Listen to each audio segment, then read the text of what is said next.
book club adventure.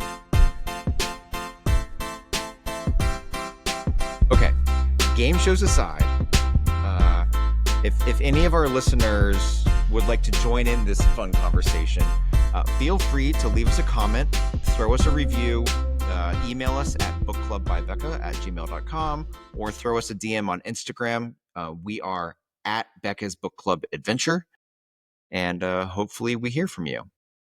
But on to the books, right? So, Becca, start us off with what happened in part 1 of House of Sky and Breath by Sarah J. Maas.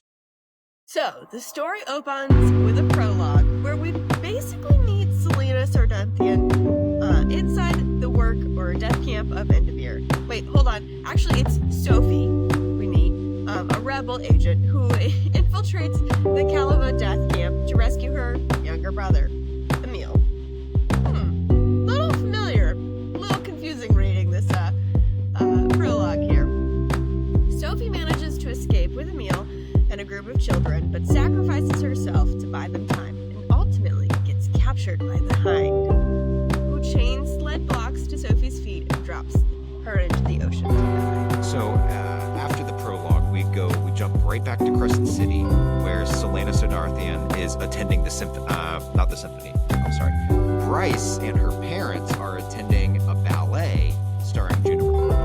Through casual updates, we learn that Jessica has vanished with the contents of Earthen Antiquities, leaving Bryce now to work at the Fae Archives, and her relationship with Hunt is on pause as they try to let things settle and get to know each other a little bit.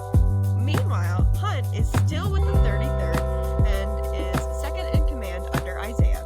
Bryce's celebrity status is rising with all the inhabitants of Crescent City, except the Fae, who aren't thrilled about her new claim as heir.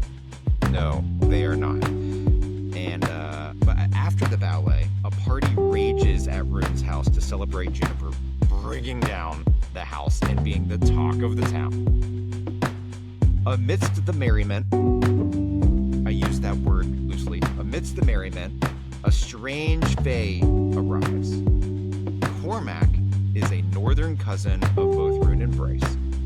He's shady as shit and has arrived to assess Bryce, his bride-to-be, because unbeknownst to frickin' anyone, the Fae Kings have decreed that the two are going to marry. The night grows more chaotic when Bryce and Hunt return home to find Ethan bloody and beaten in their apartment.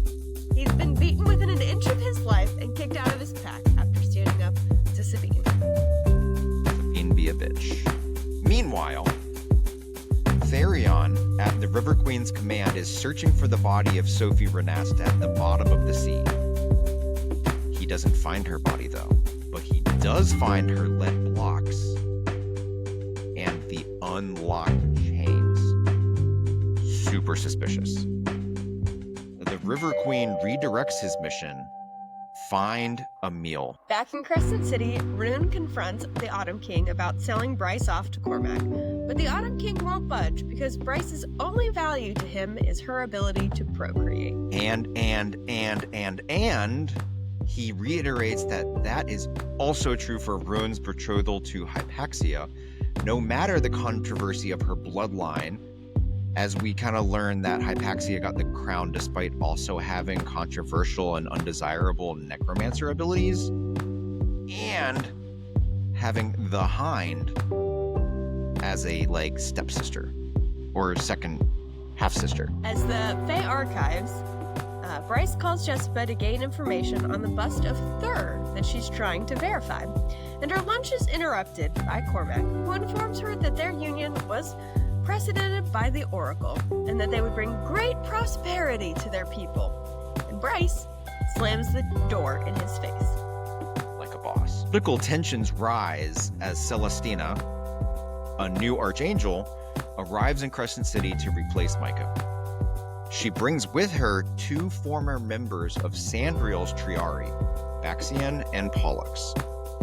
Hunt attacks Pollux on sight, and the 2 end up in jail. Bryce bails him out after being called by Celestina, who seems oddly pleasant for an archangel. Therion's investigation leads to a shocking discovery. A hidden email exchange between Sophie and Danica about Project Third and something called Dusk's Truth. Naturally, he goes to Bryce and Hunt to find out what they might know. Bryce is absolutely devastated by the thought of even more secrets from Danica, and in turn, goes to Fury for answers. But Fury doesn't know anything. She does divulge, however, that Danica was a bloodhound. At Bryce's apartment, Bryce, Rune, Hunt, Ethan, and Therion, whoa, what a group in an apartment, gather over lunch to discuss the latest intel. The mystery only deepens when Prince Edius suddenly appears, casually dropping bombshells just as Cormac arrives, unannounced. Apparently, Bryce has unknown powers. She could potentially command the armies of hell.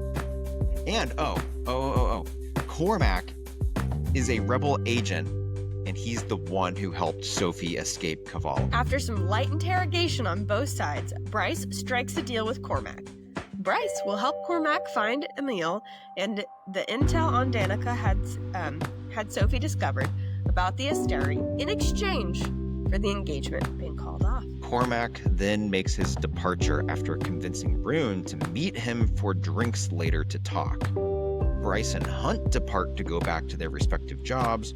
Rune departs to meet up with Declan and Flynn, who he immediately tells everything to and who immediately offer their services because they're good dudes.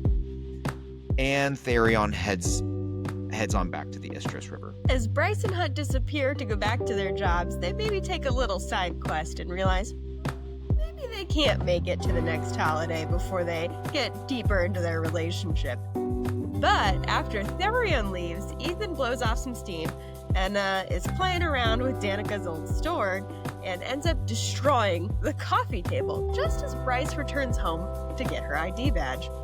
In the rubble of Danica's old coffee table is a stack of papers, which must have been hidden in the secret compartment filled with information and theories about First Light, the origin of the world, and what the Asteri actually are, and Dusk's Truth. Putting a pin in that, we go to the bar where Rune is meeting with Cormac. Rune eventually agrees to help the rebellion and use his mind-speaking gift to reach out to a mysterious